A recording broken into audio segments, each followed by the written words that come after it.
예, 오늘 한국사 특강은 6.25 전쟁과 이승만이라고 하는 주제로 우리 박명수 교수님께서 강의해 주시겠습니다. 우리 박수로 모시겠습니다. 감사합니다. 예, 교수님 강의 부탁드리겠습니다. 예, 예.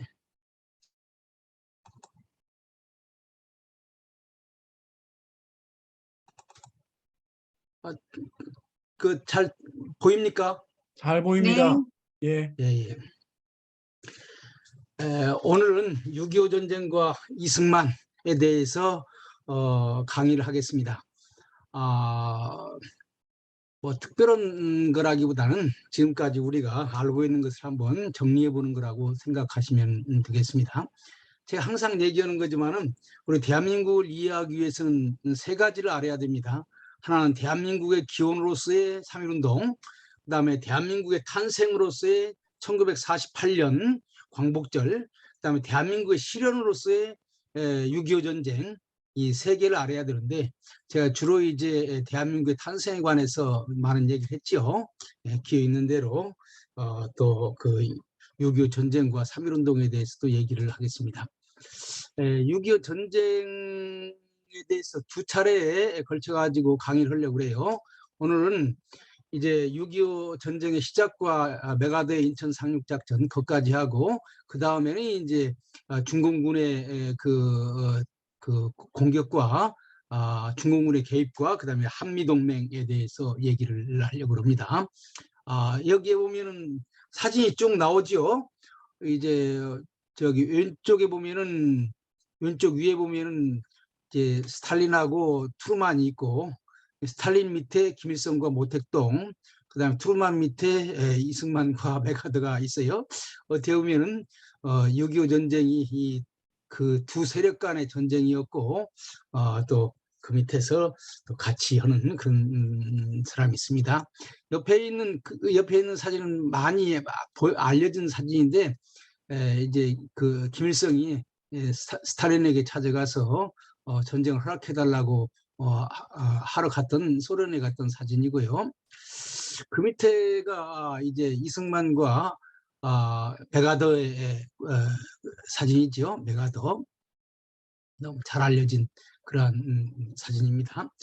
그리고 오른쪽에 여러분들 잘 안 봤던 사진이 있을 거예요. 저는요 언젠가 우리가 그 대한민국 건국에 미친 메가더에 대해서는 많이 들었는데 이 덜레스에 대해서는 잘 몰라요. 덜레스.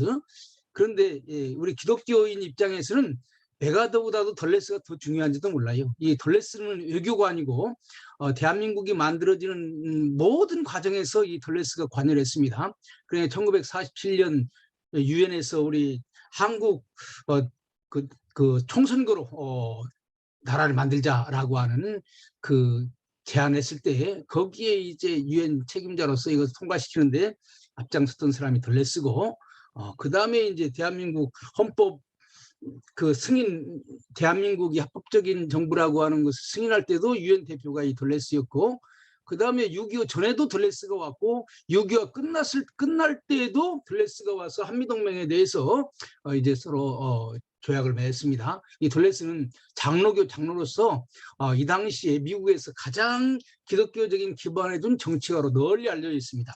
그래서 WCC의 창설자로도 알려져 있는데 나중에 WCC가 공산주의에 대해서 포용적인 자세를 취했기 때문에 덜레스와 WCC 사이에 그 갈등도 많이 있어요. 이런 사진들이 말하자면 6.25 전쟁을 둘러싼 중요한 플레이어들이죠. 오늘은 6.25의 먼저 6.25의 남침과 유엔의 참전에 대해서 얘기를 하겠습니다. 참 북한의 남침과 유엔의 참전. 먼저 분단 이후에 북한의 통일 정책이 뭐냐? 먼저 이제 북한의 민주기지를 만들고 여기에서 민주라고 하는 말, 이건 사실 공산기지라는 말을 민주기지라고 하는 것입니다. 참 이게 우리나라 지금 역사교과서에서 오늘 그런 얘기를 했습니다만은 지금 공산주의가 말하는 민주라는 말을 그대로 지금 교과서에 나오기 때문에 민주라는 말 쓰면 이건 자유민주주의라고 생각하는 한국 남한 사람들은 이게 헷갈리는 거예요. 공산주의자들이 공산주의라는 말을 쓰지 아니하고 민주주의라는 말을 쓰고 있다고요. 그래서 그 건국동맹이나 독립동맹이나 이런 제2차 세계대전 말에 있었던 좌익 그 단체 이름이 좌익 단체들도 다 우리는 민주주의를 지향한다 뭐 이런 얘기를 해요. 그리고 이제 자기들끼리는 우리가 말하는 민주주의는 진보적 민주주의다 그랬어요. 어쨌든지 간에 민주기지 확립, 먼저 북한에 민주기지를 만들고 공산주의 기지를 만들고 그것을 기반으로 해서 한반도 전체를 통일한다. 이것이 민주기지 확립과 국토 완성론입니다.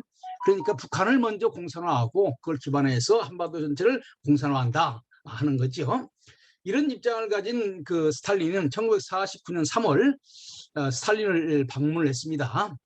그러니까 스탈린은 아직 때가 이르지 못했다. 아직 그 전쟁을 일으키는 것은 시기상조다. 대신 남한의 내부에 공산주의 봉기를 일으키라 이런 주장을 한 것입니다. 사실 공산주의자들은 항상 먼저 내전을 일으키고 내란을 일으키고 그다음 외부에서 공격하는 그러한 전술을 쓰죠. 그러니까 김일성한테 전쟁을 하기보다는 먼저 남한을 선동해서 남한에 있는 공산주의자들에게 선동을 명령해서 남한 사회를 혼란시키라 이런 얘기를 한 겁니다. 그런데 이제 1949년 가을에 정세가 상당히 바꿔졌습니다. 먼저 소련이 원자탄을 개발했어요. 그 이전에는 미국만 원자탄을 가지고 있었지 소련은 원자탄을 가지고 있지 않았는데 소련이 원자탄을 갖게 되니까 이제 자신감이 있게 되고 그다음에 중공이 또 모태똥이 장개석을 이기고 장개석을 대만으로 몰아냈다고요.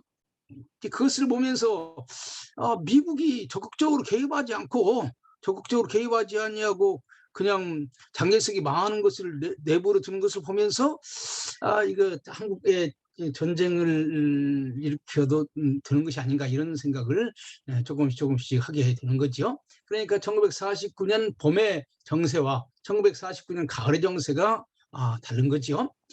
이런 가운데서 1950년에 다시 이제 김일성이 스탈린을 재방문을 하죠. 이때 이제 스탈린이 뭐라고 얘기했냐면 중국이 동의한다고 하는 전제하에서 김일성이 전쟁을 일으키는 것을 승인한다 이랬습니다.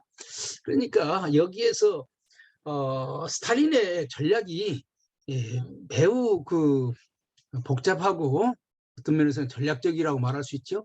어떻게 보면 이 당시에 지금 중국이 막 이제 장개석을 몰아내고 막 부상하려고 그러는데 스탈린은 중국을 전선에 끌어들임으로써 여러 가지 복잡한 이익을 얻으려고 했던 것 같아요. 많은 정치학자들도 그런 얘기를 합니다. 전쟁을 하게 되면 힘을 잃게 되겠죠. 힘들게 되겠죠. 그러면 이제 소련과 대등한 관계에 이르지 못하겠죠.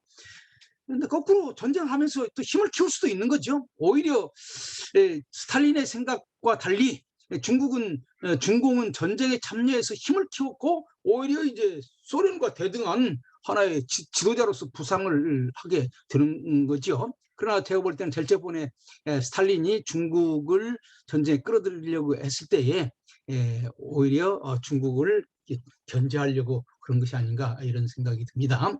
어쨌든 간에 그 뒤에 이제 1950년 봄에 다시 스탈린이 중공의 동의를 받아야 된다고 그러니까 모태똥 만나야 될 거 아니겠습니까? 그래서 1950년 4월인가 5월인가 모태똥이 중국을 방문해서 승인을 받게 되는 거죠.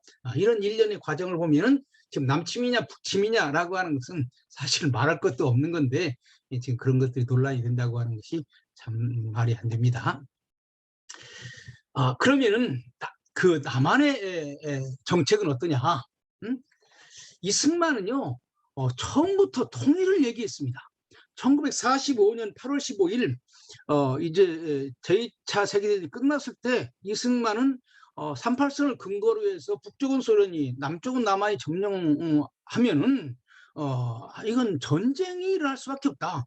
그러니까 1945년 그 전부의 내용을 보면은요, 이승만이 4개의 전보를 보냈습니다. 스탈린에게도 보내고, 그다음에 장개석에도 보내고, 영국에는 그 당시에 애틀리가 수상이었어요. 처칠이 이제 예, 그 선거에서 졌다고요. 그다음 미국의 트루만에게 보내고, 이 4개, 3개의 그 중요한 국가 원수들에게 전보를 보내는데, 거기에 보면은요, 각 나라에 맞춰가지고 전보를 기막히게 쓰고 있습니다.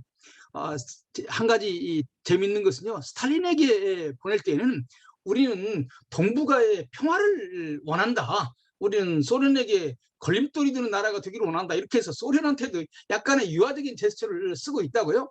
그런데 이제 여기에서 그 이승만이 내 나라에 보낸 모든 그 정보에 공통적으로 얘기하고 있는 것은 뭐냐면은, 우리는 자유롭고 독립된 통일된 나라가 되기를 원한다. 자유롭고 독립된 통일된 나라가 되기를 원한다. 이 통일이라는 말을 1945년 8월 15일 그때 쓰고 있는 거예요.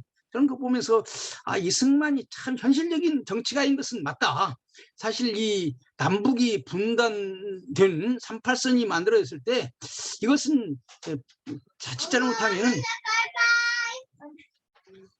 필연적으로 전쟁으로 이어질 수밖에 없다라고 하는 것을 이승만은 직감적으로 알았던 것이라고 생각합니다. 그리고 이제 제가 지난번에도 얘기를 한 것처럼 45년 10월 달 우리나라에 와가지고 뭐라고 얘기했냐면, 우리 한반도는 한 몸과 같다.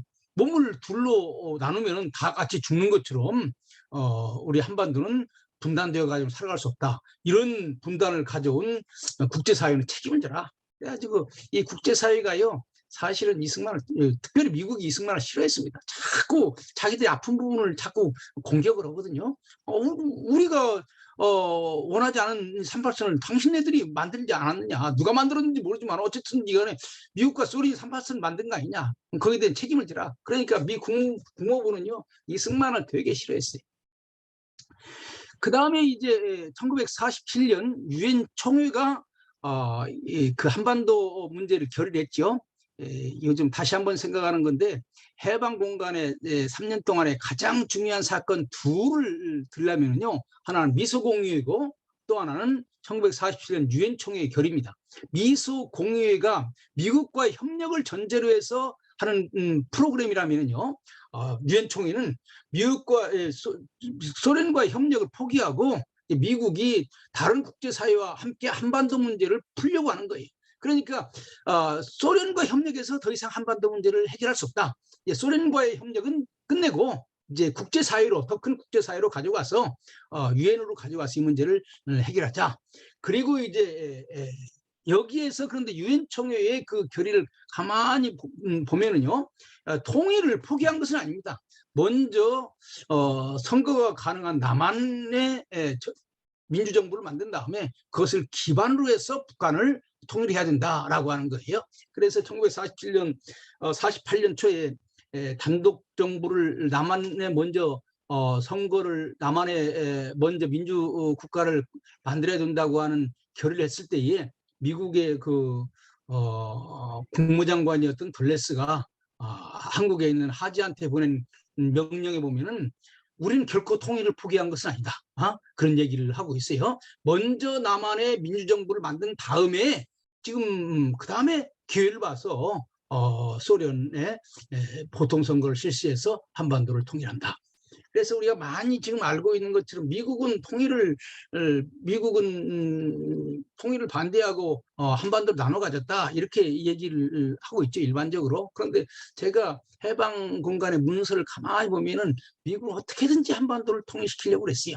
그런데 이제 이승만도 통일을 원하고 미국도 통일을 원했지만은, 이승만과 미국이 차이가 있는 점은, 이승만은 이제 그 38선이 있는 상황 가운데서 소련이나 북한과 좋게 말로 평화적으로 해가지고 통일되지는 않을 거다.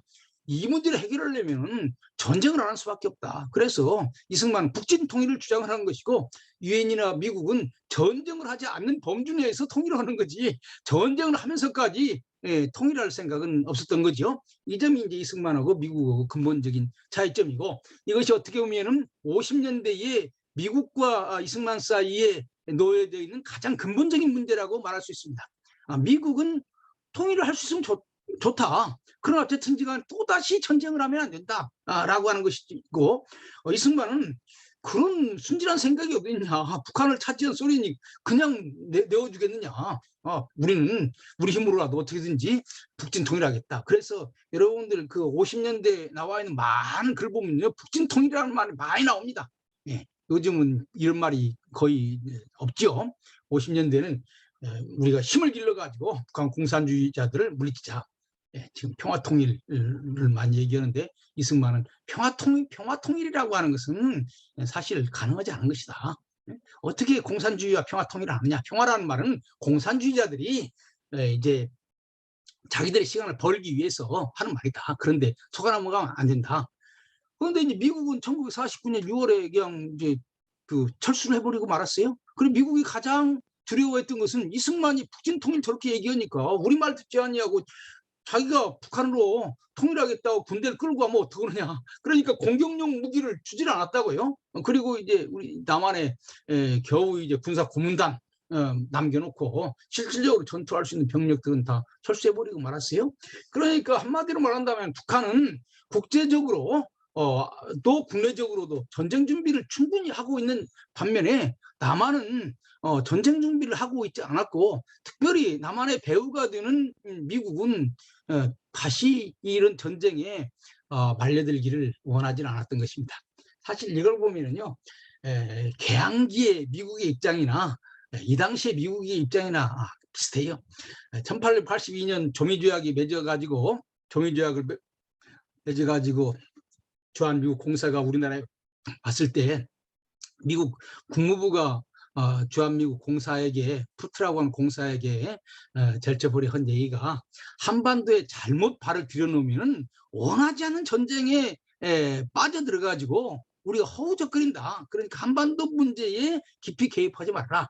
그래서 자칫 잘못하면 전쟁에 휘말려가지고 원하지 않은 전쟁을 하는 것을 미국은 두려워한 거예요. 이것도 1949년도 마찬가지고, 50년대 6.25 전쟁 때도 마찬가지. 6.25 전쟁 시작할 때는 어쩔 수 없이 전쟁에 개입했지만은 빨리 여기에서 벗어나는 것.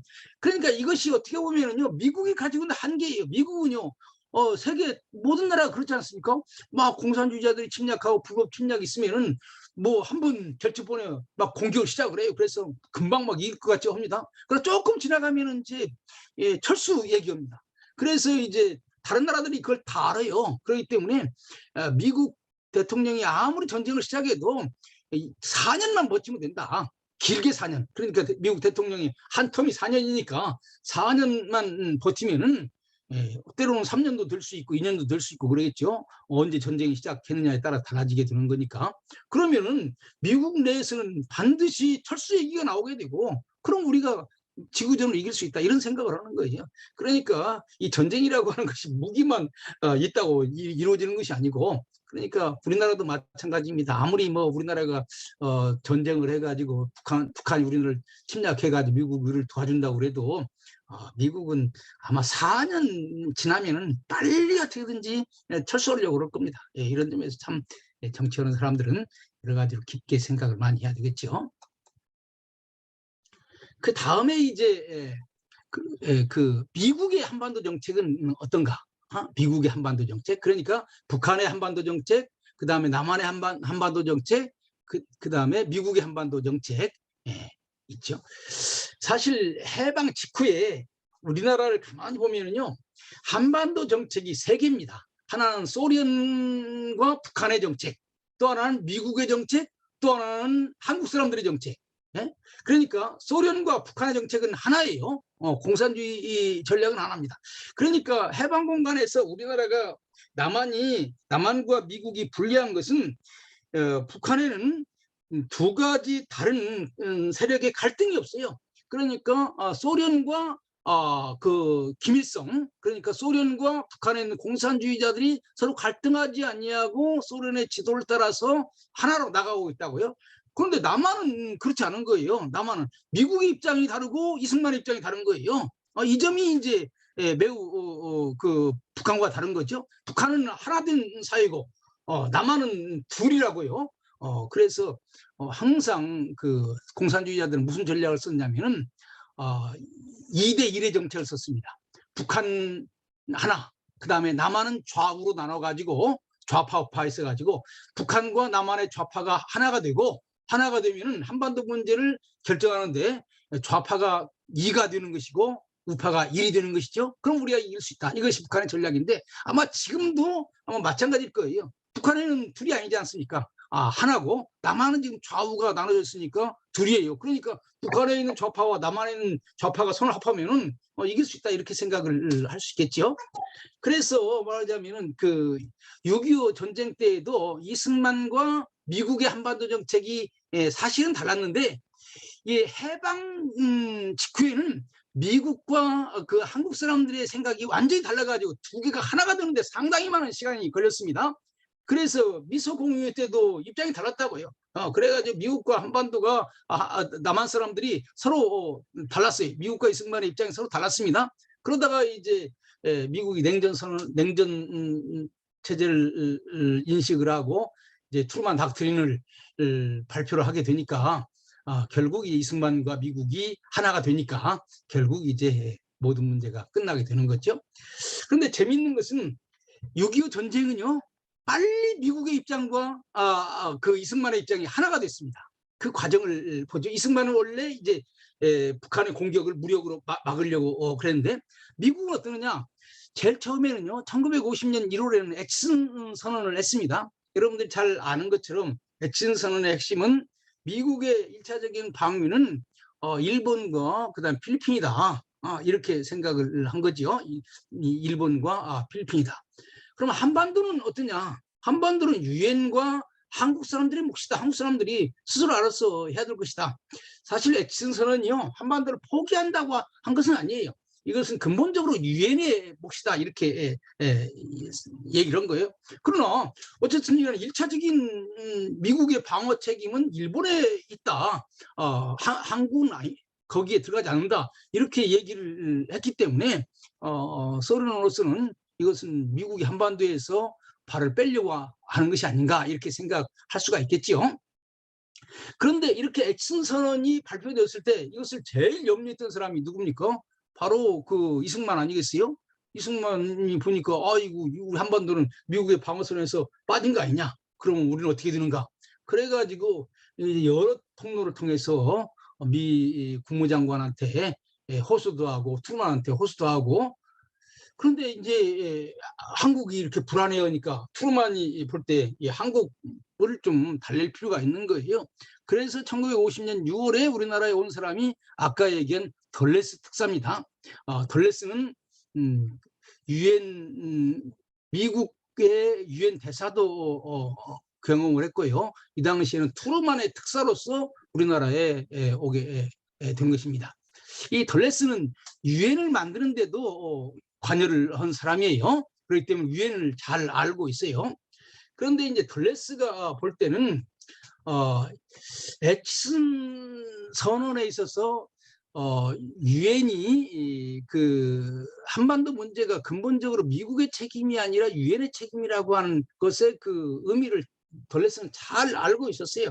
그래서 덜레스가 우리나라에 오기 전에 국무부와 상의를 해서 한국 사람들이 이렇게 불안해하니까 미국은 한국 문제를 방치하지 아니하고 유엔과 협력해서 한국을 돕는다라고 하는 새로운 각서를 만들었습니다. 그 각서를 들고 1950년 6월 달에 온 거예요. 그리고 우리나라에 와가지고 국회에서 연설을 했는데 뭐라고 연설했냐면은 우리나라 미국은 결코 자유세계를 포기하지 않는다. 한국은 혼자가 아니다. 이렇게 해서 미국이 한국을 도울 것이라고 하는 강한 암시를 우리나라에 준 거죠. 국회에 방문해서 그런 연설을 했습니다. 그리고 이 덜레스가 미국에서 우리나라에 올 때 누구와 같이 왔냐면은 그 선교사들하고 같이 왔습니다. 아까 얘기했죠. 덜레스는 개신교 장로라고 그래가지고 선교사들하고 와가지고 1950년 6월 중순 그러니까 6.25가 일어나기 바로 전에 주일날 영락교회를 방문했습니다. 영락교회를 방문했는데 그때 이제 선교사들이 블레스한테 보여주는 거예요. 북한에서 내려온 신자들이 수백 명이 모여가지고 하나님 우리나라를 도와주세요. 우리나라가 공산화가 되면은 우리나라는 우리는 더 이상 갈 곳이 없습니다. 간절히 기도하는 모습을 들레스가 본 거예요. 여기 이때 들레스가 많은 감동을 받은 것 같아요. 저렇게 자유를 찾아서 내려온 사람들, 저 사람들을 돕는 것이 민주주의와 기독교를 전파하는 것이 사명이라고 생각하는 미국의 본래적인 그 정신에 맞는 것이다. 이런 생각을 들레스가 하게 된 거죠. 이 들레스는요, 그 외가 계열은 국무장관을 한 사람들이 몇 명 있을 정도로 미국의 유명한 그 외교 가문입니다. 그리고 자기 친가는 목사 가문이에요. 할아버지는 인도 선교사를 했고 아버지는 뉴욕에서 그 목회를 했습니다. 그러니까 목사 아들인 거죠. 그리고 이제 기독교를 배경으로 해서 정치 운동을 많이 한 사람입니다. 만일에 바로 이때 원래는 트루만이 이제 그 1948-6년인가요? 선거 때 졌으면은 들레스는 공화당입니다. 트루만은 민주당이고 만일에 그때 공화당이 이겼으면 들레스가 국무장관이 될 수 있는 사람이에요. 사실은 이제 그 4년 뒤에 1952년에 다시 선거를 해가지고 아이젠하워가 됐는데 아이젠하워는 민주당이거든요. 민주당이 이제 선거에 이기니까 들레스가 바로 국무장관이 됐습니다. 그만큼 미국에서 중요한 그런 위치인 사람이에요. 어떻게 보면 이 들레스가 이승만 배후에서 이승만을 도와줬기 때문에 미국과 한국 사이의 마찰을 상당히 해결할 수 있었다 이렇게 말할 수 있습니다. 그래서 들레스가 이승만 욕하는 다른 사람들한테 너무 그렇게 욕하지 말라고 이승만이 신실한 크리스찬이라고 그렇게 이승만을 투둔했다고 하는 그런 기록도 나오고 있습니다. 저는요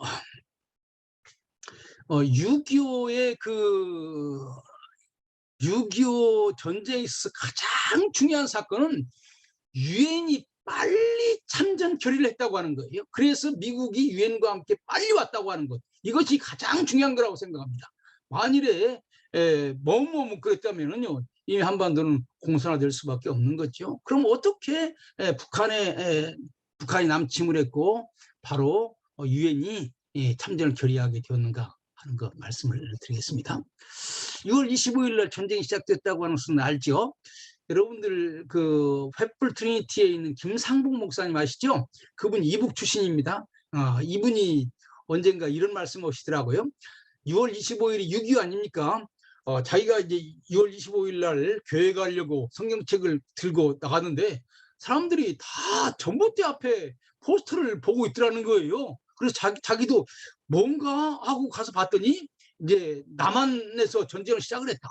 그러니까 우리도 전쟁을 하지 않을 수 없다. 그런데 우리의 군대가 벌써 남한 군대를 제압하고 내려가고 있다. 이런 식으로 포스터가 붙어 있더라는 거예요.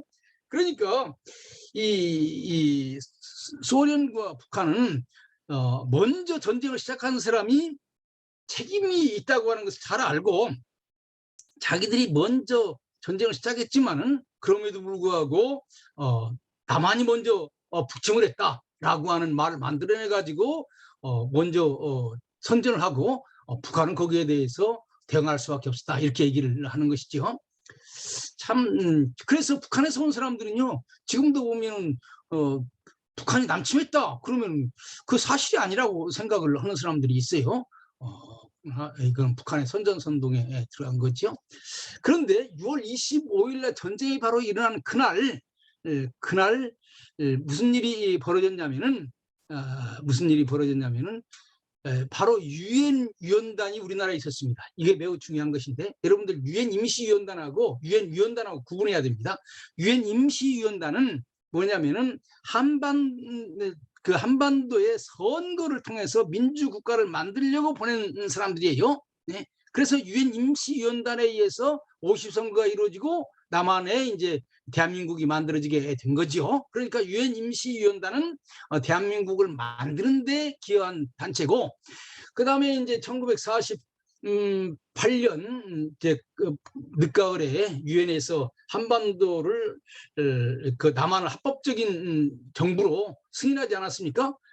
그때 승인만 한 것이 아니라 아직도 한반도의 통일이 이루어지지는 못했기 때문에 이 통일을 이룩하기 위해서 유엔 유연단을 보내자. 그러니까 1947년에 유엔이 결의한 결의, 남북한 총선거를 통해서 한반도에 민주정부를 만든다고 하는 그 결의가 아직 완성되지를 못했기 때문에 그 결의를 완성하기 위해서 유엔 유연단, 임시유연단이 아니라 그냥 유엔 유연단을 파송을 해야 된다. 그래가지고 유엔 유연단이 우리나라에 왔습니다. 와가지고 활동을 하려고 그랬어요. 그래서 남북한에 평화롭게 다시 총선거를 실시해서 남북한 하나인 국가로 만들자 얘기하는데 그 얘기에 대해서 북한이 듣겠습니까? 남한이 듣겠습니까? 북한은 원래 싫어했고 이승만도 그런 그 말로 된다고 하는 것은 자기는 받을 수 없다. 그래서 양쪽으로부터 다 냉대를 받았습니다.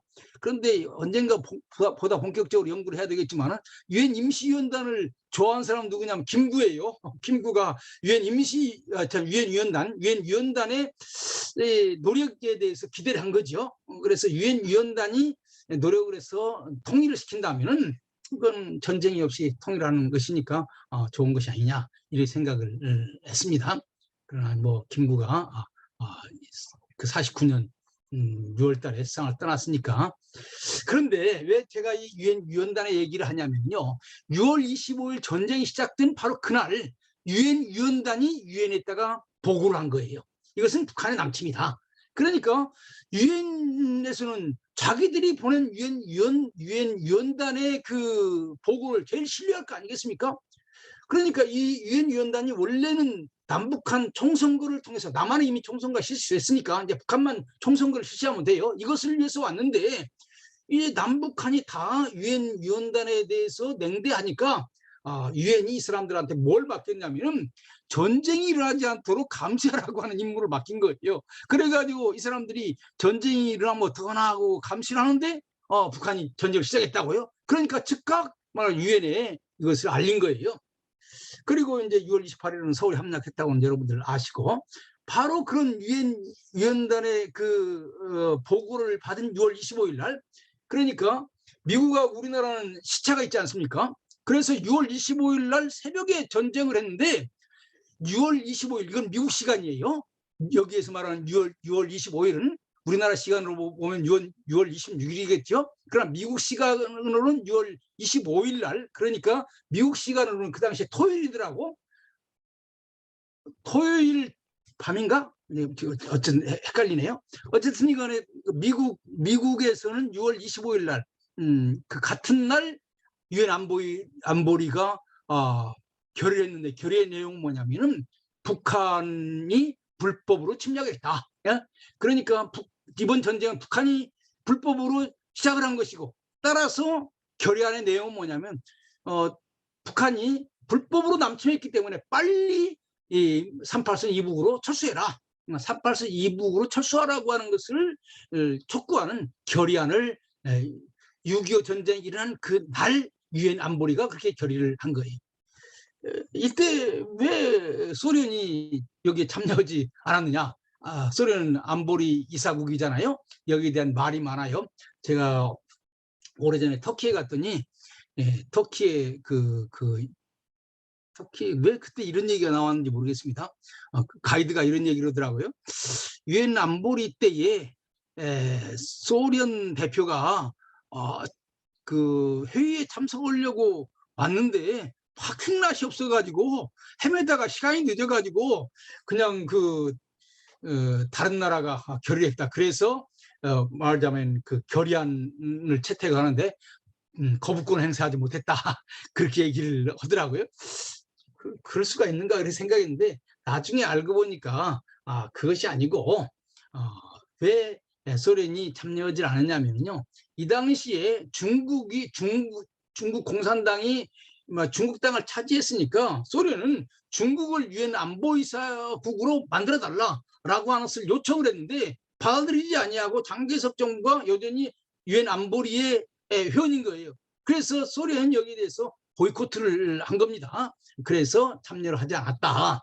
이렇게 얘기를 하는 것이 정설이고 그러나 이 전쟁이라고 하는 큰 문제가 닥쳐 있는데 그 문제 가지고 왜 거부권을 행사하지를 않을까?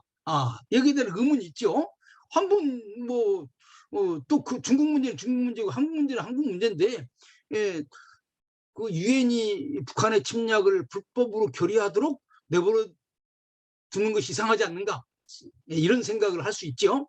여기에 대한 그 최근에 그 학자들의 얘기에 하면은 아마 스탈린이 동부에 누구한테 보낸 편지에 그런 내용을 담았다고 그래요. 그게 뭐냐면은 사실은 스탈린은 미국을 그 극동아시아에 그 묶어두려고 이미 전쟁에 참여할 것을 유도하니라고 일부러 참여하지 않았다. 그렇게 얘기를 하는 거죠. 그리고 6월 27일 날 유엔 안보리가 또 다른 결의를 했는데, 뭐 불법으로 침략한 거니까 철수해야 된다라고 하는 것을 북한이 듣겠습니까? 북한은 그때 막 신나게 막 내려오는데, 그래서 이틀 후인 6월 27일 날, 그러니까 한국 시간으로는 6월 28일이겠죠. 6월 28일 날 이제 결의안을 했는데, 우리가 침략을 중지하고 철수하라고 했는데 그것을 북한이 듣지 아니하니까 참전을 촉구하고 유엔 회원국들에게 참전을 촉구하는 결의를 한 거예요. 얼마나 신속하게 진행되고 있습니까? 이 결의안에 의해서 6월 30일 날 미국 트루만은 지상군 파견을 결의한 거예요. 아주 미국이 전쟁에 참여하는데 이렇게 빨리 모든 것을 결정했다고 하는 것은 대단한 일입니다. 아마 미국 역사에 이런 일이 있는가 생각할 정도로 대단한 일이죠. 여러분들 제1차 세계대전 때 미국이 전쟁에 참여하는 것이 몇 년 동안의 과정을 겪었습니다. 제2차 세계대전도 마찬가지고 월남전쟁도 마찬가지예요. 태평양 전쟁이야 뭐 자기들이 직접 공격을 받았으니까 금방 참전했지만은 남의 땅에서 일어난 전쟁에 이렇게 빨리 참전을 결정한 것은 참 예외적인 것인 것입니다. 그런데 사실 이것은요, 어떻게 보면은 참 신비스러운 일이라고도 말할 수 있어요. 아까 에치슨 선언에 뭐라고 얘기했습니까? 미국의 1차적인 방위 책임은 일본이고 한반도는 유엔 책임이다 이랬죠. 원래 유엔 헌장에 의하면 제2차 세계대전 때 연합국의 적국, 그러니까 독일이랄지 이태리랄지 일본은 바로 그 전쟁에 참여한 연합국이 직접적으로 통치하는 거예요. 그러니까 일본에 대해서는 누가 직접적인 책임이 있느냐? 일본을 정복한 미국이 책임이 있는 거예요. 그래서 일본은 미국이 모든 것을 직접적으로 통치하면서 관할하는 거예요. 그러면은 연합국의 적국, 소위 주축국이 패배함으로써 해방된 지역. 여러분들, 우리는 이걸 알아야 되죠. 그 제2차 세계대전 끝났을 때 한국은 승전국입니까? 패전국입니까? 우리는 승전국도 아니고 패전국도 아니에요. 우리가 연합국에 가담을 해가지고 전쟁을 한 나라가 아니죠. 그러니까 승전국이 아니라고요. 또 우리가 또 패전국이 아니에요. 우리가 주도해서 우리가 뭐 미국이나 연합국과 싸운 것도 아니라고. 그러니까 우리가 패전국도 아니에요. 그럼 우리는 어떤 나라냐? 그 적국의 패전으로 인해서, 그러니까 주축국의 패전으로 인해서 해방된 나라입니다. 그러니까 일본의 패망으로 인해서, 그러니까 연합국의 적인 일본의 패망으로 인해서 해방된 지역이 우리 한반도예요. 그럼 이 한반도는 누가 관할하느냐? 이건 유엔이 관할한다고 되어 있는 거예요. 원래 그렇게 되어 있습니다. 그러니까 일본은 원래 미국이 관할을 하고 한반도는 원래 유엔이 관할하도록 되어 있는 거예요. 이게 원래 유엔 헌장에 나와 있는 정신인 거예요. 그래서 그 에치슨은 자기는 한반도를 빼려고 한 것이 아니라 옛날부터 있었던 유엔의 정신을 따라서 한반도 문제는 유엔의 관할이다라고 한 것뿐이다. 이렇게 미국 국무성은 얘기를 하고 있는 것입니다. 그런데 그때는 이것이 에치슨 라인이 한반도 문제는 유엔의 문제다 그랬을 때, 야 이제 우리는 이제 그 미국의 보호에서 벗어나는구나 막 걱정을 많이 했는데, 사실은요 미국이 전쟁에 참여하려면 원래는요 국회의 결의, 미국 의회의 결의를 통해야 전쟁에 참여할 수 있는 것입니다. 전쟁 선포권이, 전쟁에 대한 최종의 결정은 대통령이 하는 것이 아니라 의회가 해야 돼요. 그렇기 때문에 대통령이 아무리 전쟁에 참여하려고 해도 의회가 승인해주지 않으면은 되지 않는 거예요. 그런데 그 의회가 전쟁을 승인한다고 하는 것은 매우 매우 어려운 것입니다. 그런데 그러면 한국 전쟁은 어떻게 했느냐?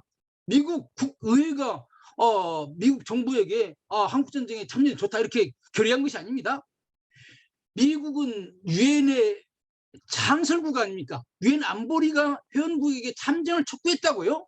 그러니까 미국 정부는 미국은 유엔의 회원 아니냐? 유엔 안보리가 이렇게 전쟁에 참여하도록 촉구를 했기 때문에 우리는 유엔 안보리의 결의를 따를 의무가 있다. 그렇게 해서 국회의 동의 없이 바로 전쟁에 참여할 수 있게 된 거예요.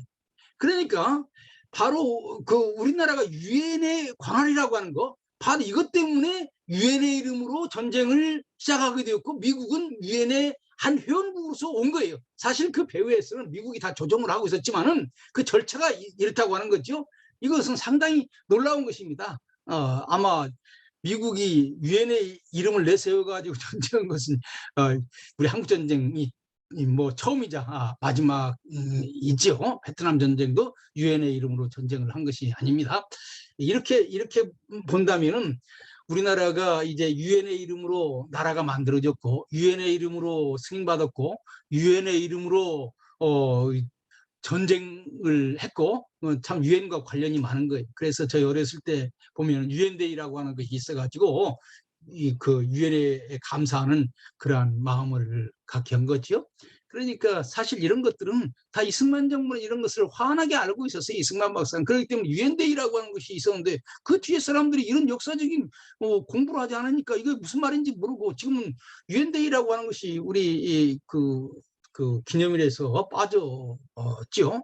그리고 7월 6일 날 유엔 사령부가 결성이 되고 메가더가 사령관이 되고 이승만 박사가 군사 지휘권을 메가더에게 넘겨준 거죠.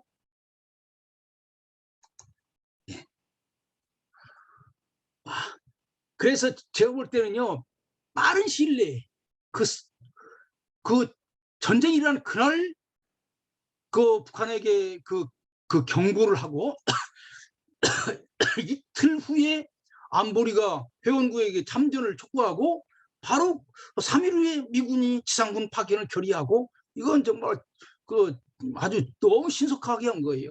여기에 한 가지 덧붙인다면 이렇게 빨리빨리 하는데 아까 얘기한 덜레스와 미국 기독교의 영향력도 상당히 중요하게 여기에 영향을 미쳤다고 생각을 할 수가 있는 것입니다. 덜레스가요 6.25 전쟁이 일어나는 그날 어디에 있었냐면 일본 메가더와 같이 있었습니다. 일본에. 그러니까 한국을 방문하고 그다음에 일본을 방문한 거예요. 그래서 일본의 중요한 문제를 해결하려고 메가더가 일본을 방문한 거예요. 바로 그때 이제 덜레스가 한국 전쟁이 일어났다고 하는 얘기를 듣고 미국 국무성과 미국 대통령에게 즉각적으로 전보를 쳐가지고 우리 미국은 자유를 사랑하는 한국을 지켜줄 의무가 있다. 유엔 안보위를 빨리 열어야 된다라고 하는 얘기를 했습니다. 그래서 가장 추운 전쟁인가 더 콜디스트 워라고 하는 그 아주 유명한 책을 쓴 그러한 미국의 유명한 저널리스트는 6월 25일 문서 가운데서 제일 중요한 문서가 덜레스의 전보다 그렇게 얘기를 하고 있는 것입니다. 그러니까 빨리 이렇게 미국이 그 전쟁에 개입하려고 하는 그런 의지를 갖게 된 데에는 덜레스의 영향력도 상당히 크다. 왜냐하면 덜레스는 미국 대통령이 바로 특사로 보냈고 최근에 바로 6.25 일어나기 바로 일주일 전에 한국에 있었던 사람이니까 이 사람의 말이 중요하게 평가가 되겠죠. 그 다음에 이제 공산 치하의 남한과 메가더 인천 상륙 작전에 대해서 말씀을 드리겠습니다. 이제 6월 25일 날 전쟁을 시작을 했고 그런데 우리는 막 과죽지세로 우리나라에 남한에 왔다고 생각을 하지만 그것이 아니더라고요. 자세히 살펴보면은 무슨 일이 벌어지냐면요. 원래 어떤 생각을 했었냐면요. 원래 그 북한의 그 소련군들은 어떤 전략을 했냐면요. 크게 세 방법으로 서울을 점령하려고 했어요. 첫 번째는 38선 이북, 바로 서울 북쪽에 있는 군대가 바로 그 의정부를 통해서 그다음에 저기 뭐 성북구 그쪽을 통해서 미아를 통해서 직접 공격하는 것 하나 하고, 또 하나 두 번째 부류는 바로 춘천 지역을 통해서 전선을 형성해 가지고 내려와서 외곽을 해 가지고 바로 그 수원 쪽으로 내려와서 포위하는 거죠. 그러니까 직접적으로 의정부를 통해서 한 군이 내려온다면, 1군이 내려온다면은 2군은 바로 이제 그 춘천을 거쳐 가지고 수원으로 해 가지고 말하자면 남쪽을 막는 거예요. 그리고 또 하나는 말하자면은 그 해안선으로 침투해 가지고 후방을 교란하는 그런 전술을 쓴 거죠. 그러니까 세 방면으로 전쟁을 시작한 거예요. 그런데 이 세 전선이 다 쉽지를 않았더라고요. 여러분들 아마 들었을 거예요. 지금 최재형 씨 아버지가 바로 그 당시 해군이었는데, 바로 그 동해안을 통해서 내려오는 그 북한의 그 군함을 공격해가지고 침몰해서 남반부를 교란시키려고 한 작전은 실패로 돌아갔어요. 그 다음에 그 춘천 쪽으로 내려오는 그 군대를 춘천에서 전투를 잘한 겁니다. 그래서 거기에서 3일 동안 막았어요. 그래가지고 빨리 진군을 못했습니다. 그것이 매우 중요하죠. 그러니까 북한은 어떻게 생각했냐면 그 춘천 쪽으로 내려온 군대가 빨리 수원 쪽으로 내려와서 이승만이 도망가는 것을 막아가지고 그 사람들을 생포해가지고 전쟁을 끝내버리려고 그런 거예요. 그런데 춘천에서 뜻하지 않게 말하자면 스탑되는 바람에 그것이 차질을 빚게 됩니다. 그 다음에 그 서울 자체를 수복하는 것도, 서울 자체를 점령하는 것도 그렇게 쉽지는 않았더라고요. 미아리 쪽에서 아주 강력하게 막고 있었기 때문에 결국 홍릉 쪽으로 돌아가지고 왔다고 그래요. 그것이 6월 28일 새벽이라고 그래요. 그래서 서울 점령이 지연됐고, 그 다음에 서울을 점령했으면은 금방 또 이제 남쪽으로 내려오면 되는데 그렇지 않냐고 3일 동안 있었어요. 그래서 이제 학자들 사이에서는 빨리 전쟁을 시작했으면 남쪽에 있는 국군을 계속 밀어붙여가지고 끝내버려야 되는데 3일 동안이나 서울에서 왜 머물렀느냐, 여기에 대한 의문이 있죠. 그런데 보면은요, 김일성이 역시 시호를 좋아하는 사람이라서 6월 28일 날 이제 새벽에 시내를 향해서 진군하고, 한복판에는 김일성이 재빨리 서울에 와가지고요 가드 퍼레이드를 했대요. 그래가지고 자기가 뭐 이제 남한의 주인이 됐다라고 하는 것을 퍼레이드를 통해서 막 사진도 찍고 대대적으로 이제 서울을 점령했다. 그래가지고 재밌는 것은요, 6월 28일 서울을 점령하고는요 6월 28일 그날 혹은 그 다음 날 막 그냥 서울 그 점령 뭐 퍼레이드를 공산당들이 장악한 모든 지역에 있었습니다. 재미있는 것은 원산의 기독교인들한테도 공산당들이 서울을 점령했으니까 하나님 앞에 감사하는 감사 예배를 드리라 그래가지고 원산에 있는 조희 뭐 갑자기 이름이 생각이 안 나네요. 무슨 목사인데 그 목사가 주도해가지고 말하자면 감사 예배도 드리고, 그만큼 하나의 말하자면 서울을 장악했다. 그러니까 우리 전쟁은 우리가 이겼다. 그렇게 선전하려고 그랬죠. 그런데 이제 남침을 계속 말하자면 남쪽으로 계속 진군하지 않고 거기에서 지연한 이유는 학자들의 의견을 종합해 보면 몇 가지 얘기할 수 있는데, 하나는 금방 얘기한 것처럼 이제 포위해서 끝내버리려고 했는데 그 작전이 실패했기 때문에 그렇다. 또 하나는 뭐냐면은 북한은요 원래 무기만 가져오면은 다른 것들은 현지 조달을 하려고 생각했다는 거예요. 그러니까 서울을 점령하면은 서울 사람들이 자발적으로 쌀도 갖다 주고 공산당 환영해가지고 보급에 대해서 별 큰 염려가 없을 것이라고 생각했는데 이 보급이 제대로 이루어지지를 않았다고 하는 거예요. 보급이. 그래서 이제 그 남침을 제대로 하지를 못했고, 또 일설에 의하면은 스탈린이 그 무기를 제대로 공급을 하지 않아 가지고 거기에서 모기를 공급받기 위해서 기다렸다. 그러니까 어떤 사람들의 주장에 의하면은 서울을 빨리 점령을 해가지고 도로를 만들어가지고 전쟁을 끝내버리려고 했기 때문에 그 다음 계획에 대해서 뭐 이렇게 본격적인 그런 계획을 하지 않았다. 뭐 이런 주장도 있고 또 이것도 이제 뭐 설입니다만은 빨리 내려가가지고 한반도를 빨리 점령해버리면 미국이 안 오잖아요. 원래 스탈린은 미국을 한반도에 끌어들여가지고 동유럽에서 자기의 싸움을 쉽게 하려고 했는데 빨리 내려가가지고 낙동강까지 다 점령해버리면 미국이 이제 한반도를 포기해버린다. 미국 안 온다. 그러버리면 스탈린의 계획이 안 되는 거잖아요. 그래서 무기를 안 줬다. 이런 설도 있고 어쨌든 복잡합니다만은 어쨌든 서울에서 3일 동안 머물러 있었어요. 그리고 이제 7월 중순 충청도와 전라도를 장악을 했고 그러니까 6.25 때에 서울은 3개월 동안 공산 치하에 있었던 거예요.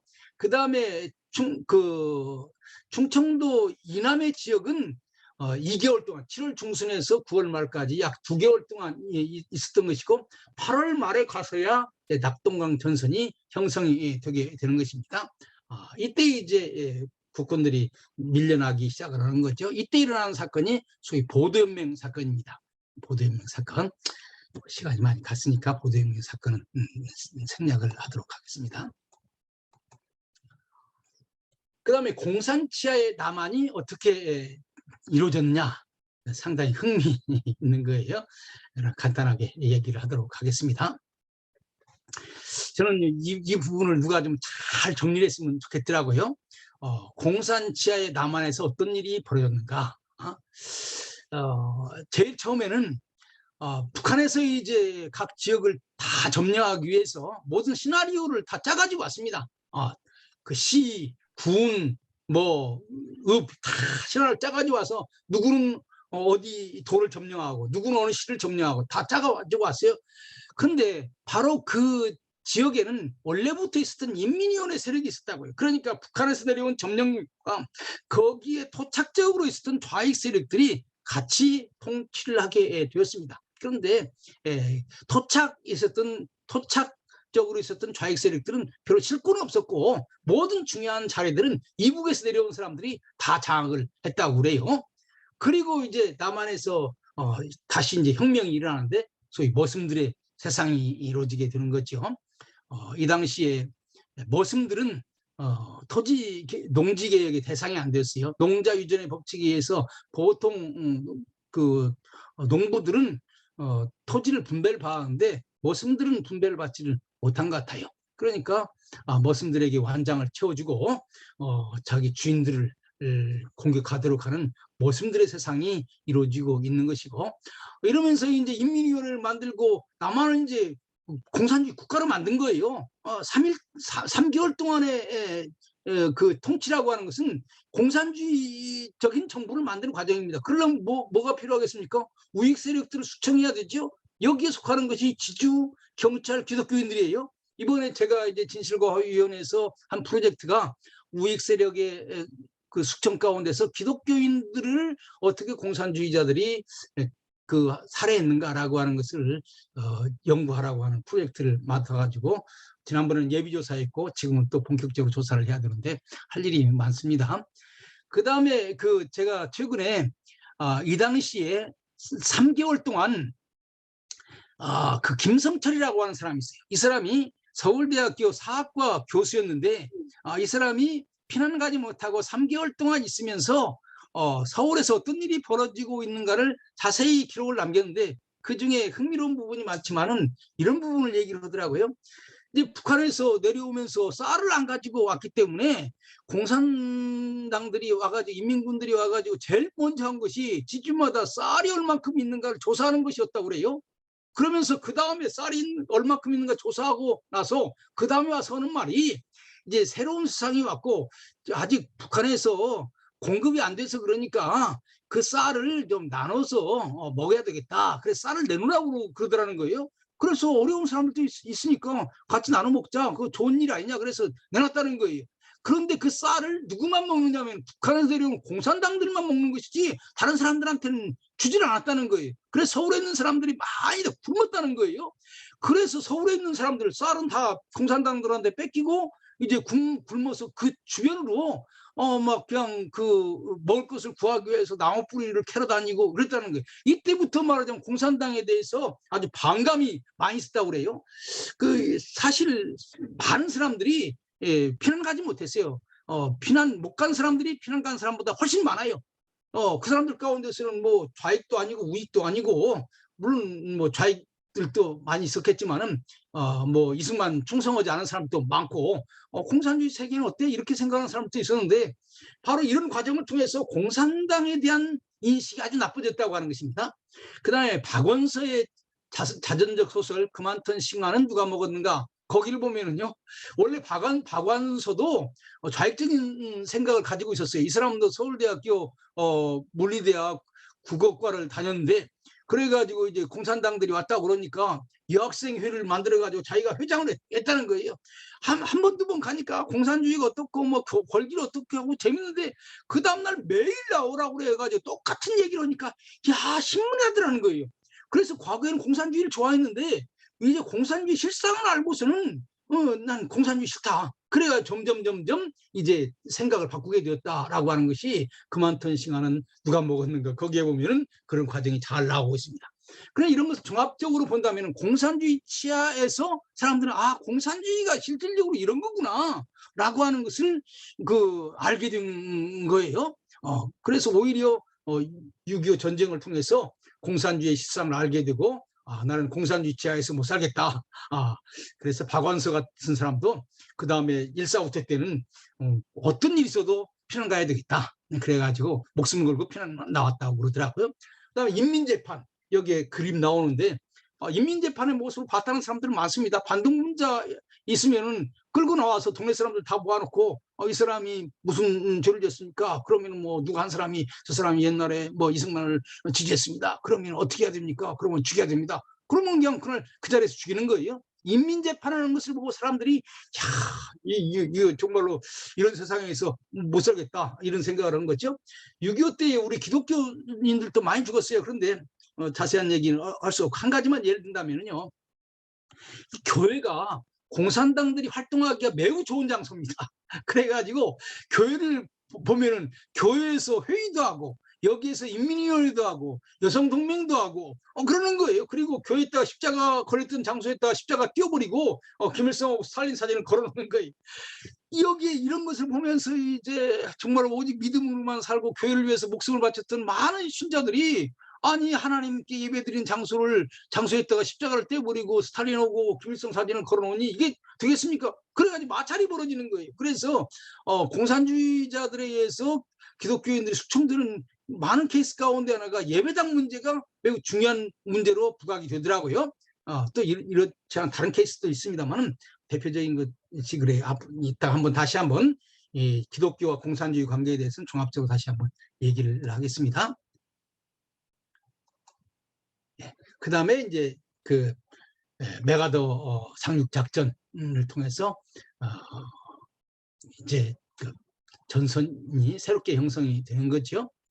그럼 전쟁은요, 우리는 먼저 시작을 하는 것도 중요하지만 보급이 매우 중요하더라고. 보급이 제대로 이루어지지 않으면은 전쟁에서 이길 수가 없었어요. 그런데 인민군들은 막 낙동강까지 내려왔는데 보급로가 제대로 안 되는 거예요. 물론 낙동강 전선에 있는 인민군들한테 갖다 줄 쌀도 뭐 보급도 약하겠지만은 미국이 비행기로 뭐 보급로를 계속 공격해야 되니까 견딜 수가 없는 거예요. 그러니까 낙동강에 있는 그 인민군들은 보급로를 차단시켜버리고 그리고 이제 인천 상륙작전을 해가지고 완전히 둘로 나눠버리니까 전쟁에서 이길 수밖에 없는 거죠. 여러분들 너무 잘 아는 얘기니까 생략을 하도록 하겠습니다. 그래서 6월 15일 날 인천 상륙작전을 했고 서울 수복하는데 상당한 많은 시간을 걸렸어요. 거의 14일. 2주에 걸친 그 싸움 끝에 서울을 수복을 했다고. 그러니까 필사적으로 싸운 거죠, 인민군들이. 그리고 10월 1일에 이제 38선을 통과해가지고 북으로 북진을 했죠. 바로 이날을 기념해서 북군의 날이 있었던 거죠. 문재인 정부에서는 이런 날을 기념하는 것이 되게 기분 나쁜 거죠. 그래서 이제 국군과 유엔군이 평양을 탈환을 하고 탈환을 했습니다. 여기에 또 하나 재밌는 일들이 벌어지는데, 그러면 북한을 누가 통치할 것인가? 이승만은 우리가 남북한을 통틀은 유일한 합법적인 정부니까 우리가 북한을 다스리겠다. 그런데 유엔이 그것을 인정하지 않았어요. 절차번은 이승만이 자기가 하겠다고 했지만 결국은 이제 6.25 전쟁 때 북한을 수복했을 때 그 공식적인 권한권은 한국이 가진 것이 아니라 유엔이 가진 것입니다. 많은 사람들이 이런 사실은 잘 모르는 것 같아요.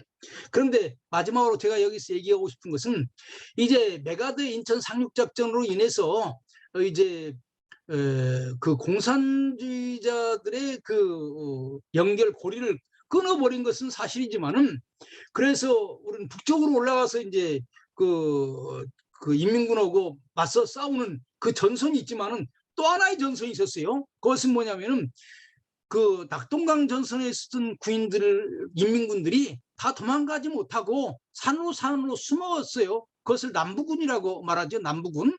그래서 지리산 이런 데 많은 그 인민군들이 거기에 숨어 있었고, 토착적인 그 빨치산 세력과 또 그다음에 그 좌익 세력들이 거기에 같이 뭉쳐져 있어 가지고, 어떤 측면에서는 6.25 때에 메가더의 인천 상륙작전 이후에는 두 개의 전선을 가지고 있었다. 하나는 북쪽에서 만들어진 전선이 있었고, 또 하나는 지리산을 중심으로 해서 있었던 또 다른 전선이 있었다. 바로 이 또 다른 전선에서 죽이고 죽는 민간인들의 희생이 여기에서 많이 일어나게 된 것입니다. 마지막으로 조기 참전, 미국이 조기 참전했는데 거기에서 기독교 역할이 상당히 중요하다. 그다음에 6.25 전쟁에서 유엔이 중요한 역할을 했는데 이것은 대한민국의 건국과도 깊은 관심이 있다. 그다음에 김일성과 소련이 오판했는데 미국이 개입하지 않을 것이다 라고 하는 것 오판이었고, 그다음에 북한에서 내려오기만 하면은 민중이 지지할 것이다.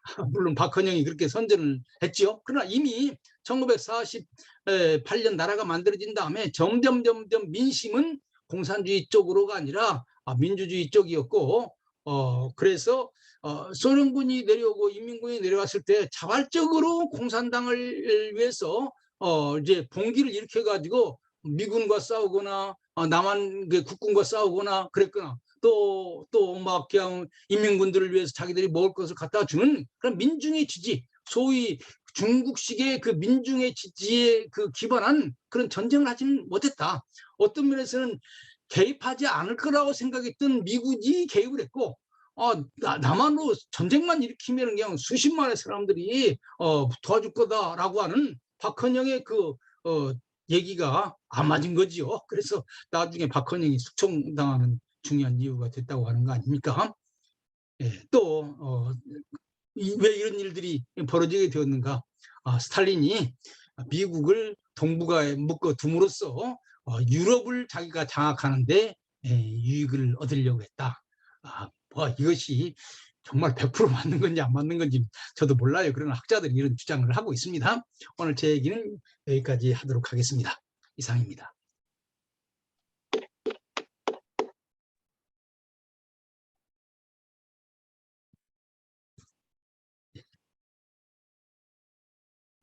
오승철 목사님 사회자 어디 갔어요?